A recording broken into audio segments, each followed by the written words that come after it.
ہماری افواج کی عسکری مہارت سے بھارت کو جنگی جنون کی بھاری قیمت اٹھانا پڑی، امید ہے کہ اتحادیوں کی رہنمائی اور تعاون سے داخلی اور خارجی چیلنجز میں سرخرو ہوں گے۔ وزیراعظم شہباز شریف نے بلاول بھٹو سے ملاقات اور سفارتی وفد کے اعزاز میں عشائیہ میں اظہار خیال کیا کہ سفارتی وفد نے بھارتی پروپیگنڈے کو دنیا کے سامنے بے نقاب کرنے میں اہم کردار ادا کیا۔ بلاول بھٹو نے وزیراعظم کو سفارتی وفد کی امریکہ اور یورپ میں ملاقاتوں پر بریفنگ دی۔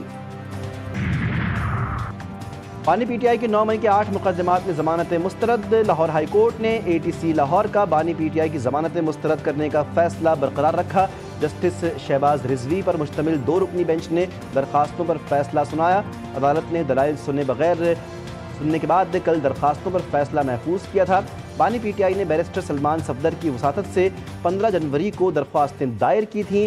بانی پی ٹی آئی نے کور کمانڈر ہاؤس حملہ سمیت 9 مئی کے 8 مقدمات میں ضمانتیں دائر کی۔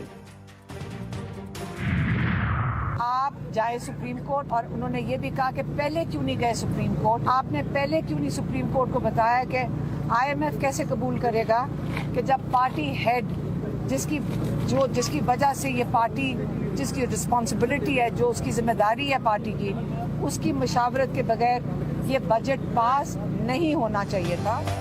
لگتا ہے بانی پی ٹی آئی مائنس ہو گئے۔ علیمہ خان کے اڈیالہ جیل میں بانی پی ٹی آئی سے ملاقات، میڈیا سے گفتگو میں وزیر اعلیٰ خیبر پختونخوا سے سوال کیا۔ علی امین نے کل وعدہ کیا تھا کہ بجٹ بانی پی ٹی آئی کی منظوری کے بغیر پاس نہیں ہوگا، تو کیسے ہو گیا؟ بانی پی ٹی آئی سے ملاقات میں کہا کہ میری مشاورت کے بغیر کے پی کا بجٹ منظور نہیں ہونا چاہیے تھا۔ سپریم کورٹ کی اجازت سے بجٹ میں وہ تبدیلیاں کرنی ہوں گی جو میں چاہوں گا، یہ میرا حتمی فیصلہ ہے۔ علی امین گنڈاپور کو ان کے پاس بہت پہلے آ جانا چاہیے تھا۔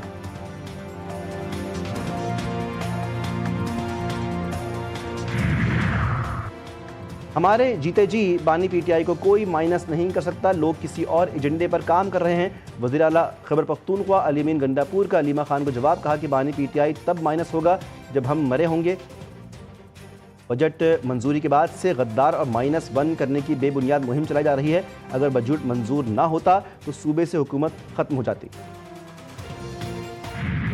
30 جون تک بجٹ پاس نہیں ہوتا ہے تو 1 جولائی کو آپ فائنینشیل کرائسس میں چلے جاتے ہیں، آپ کے پاس پیسے نہیں ہوتے ہیں۔ تو میں نے پہلے ہی کہا تھا کہ انڈے دینے والی مرغی جو ہے اس کو کبھی ذبح نہیں کریں، پھر یہ کرپشن کیسے کریں گے، نوکری کیسے بچیں گے، فنڈز میں گھپلے کیسے کریں گے، کوئسان اسکینڈل کیسے بنائیں گے، گندم کا اسکینڈل کیسے بنائیں گے، چینی کا اسکینڈل کیسے بنائیں گے۔ اس ساختہ ٹائپ ایک میٹنگ کی اور کل انہوں نے جو ہے وہ بجٹ پاس۔ یہ انڈا دینے والی مرغیوں کبھی ذبح نہیں کریں گے۔ گورنر خیبر پختونخوا فیصل کریم کنڈی کا علی امین گنڈاپور پر طنز، کہا کہ اگر بجٹ پاس نہیں کرتے تو کرپشن کہاں سے کرتے، کوہستان گندم اور چینی اسکینڈل کیسے بناتے۔ بجٹ میں تنخواہ دار طبقے پر ٹیکسوں کا بوجھ کم کرنے کی تفصیلات سامنے آ گئیں۔ سرکاری ملازمین کی تنخواہوں میں 10% اضافہ، انکم ٹیکس کی شرح میں کمی کا ریلیف ملے گا۔ 50,000 ماہانہ تنخواہ والے ملازمین کو انکم ٹیکس کی مکمل چھوٹ۔ 1 لاکھ ماہانہ تنخواہ پر انکم ٹیکس 2500 سے کم کر کے 500 روپے کر دیا گیا۔ 1.5 لاکھ ماہانہ تنخواہ پر ٹیکس کی شرح 10 سے کم کر کے 6,000 روپے مقرر۔ پاکستان اسٹاک ایکسچینج میں زبردست تیزی، کے ایس سی 100 انڈیکس میں 6,079 پوائنٹس کا اضافہ ریکارڈ کیا گیا۔ کے ایس سی 100 انڈیکس 1,22,246 پوائنٹس پر بند ہوا۔ زبردست تیزی کے باعث 100 انڈیکس 6 نفسیاتی حدیں عبور کر گیا۔ سونے کی فی تولہ قیمت میں بھی بڑی کمی، 3,800 روپے کی کمی سے سونے کی فی تولہ قیمت 3,54,365 روپے ہو گئی۔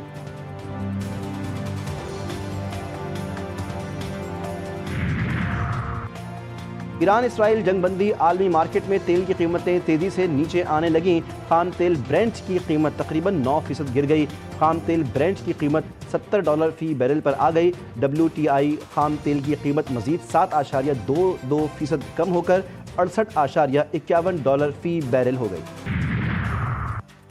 اے ڈی بی پاکستان کو خواتین کی مالیاتی شعبے میں شمولیت کے پروگرام کے لیے $35 کروڑ دے گا۔ وزارت اقتصادی امور کے مطابق پاکستان اور ایشیائی ترقیاتی بینک کے درمیان خواتین کی مالیاتی شعبے میں شمولیت کے پروگرام پر دستخط کر دیے گئے۔ معاہدے کے تحت ایشیائی ترقیاتی بینک $35 کروڑ فراہم کرے گا۔ $30 کروڑ پالیسی بیسڈ قرض ہوگا، جبکہ $5 کروڑ انٹرمیڈیٹری قرض ہوگا۔ غزہ میں صہیونی دہشت گردی جاری، اسرائیلی حملوں میں مزید 43 فلسطینی شہید، 13 فلسطینی امداد لیتے ہوئے گولیوں کا نشانہ بنے۔ امدادی مراکز پر حملوں میں 27 مئی سے اب تک 400 فلسطینی لقمہ اجل بن گئے۔ جبالیہ بیت لاہیہ نصیرات کیمپ میں تباہی، درجنوں زخمی، شجاعیہ اور صلاح الدین اسٹریٹ پر گولہ باری، 16 فلسطینی زخمی ہوئے۔ اسرائیلی حملوں میں شہداء کی تعداد 56,000 سے زائد ہو گئی، 1,30,000 زخمی۔ بل گیٹس کا خسرہ اور دیگر امراض کی ویکسین کے لیے 1 ارب 60 کروڑ ڈالرز دینے کا اعلان۔ گیٹس فاؤنڈیشن آئندہ 5 برسوں میں 1.6 ارب ڈالرز کی رقم گاوی کو فراہم کرے گی۔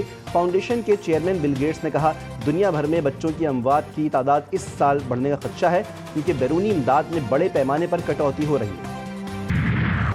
ملک بھر میں آج سے شدید بارشوں کی پیشگوئی، سیلاب، لینڈ سلائیڈنگ کا الرٹ جاری۔ اسلام آباد میں بادلوں کی دھواں دھار اننگز، کہیں ہلکی اور کہیں تیز بارش سے موسم خوشگوار۔ آج شام سے بارشوں کے نئے سلسلے کا آغاز ہوگا۔ محکمہ موسمیات کی بڑی پیشگوئی، آج سے 2 جولائی تک مانسون کا پہلا اسپیل جاری رہے گا۔ کراچی میں 27 جون سے شہر میں گرج چمک کے ساتھ تیز بارش متوقع۔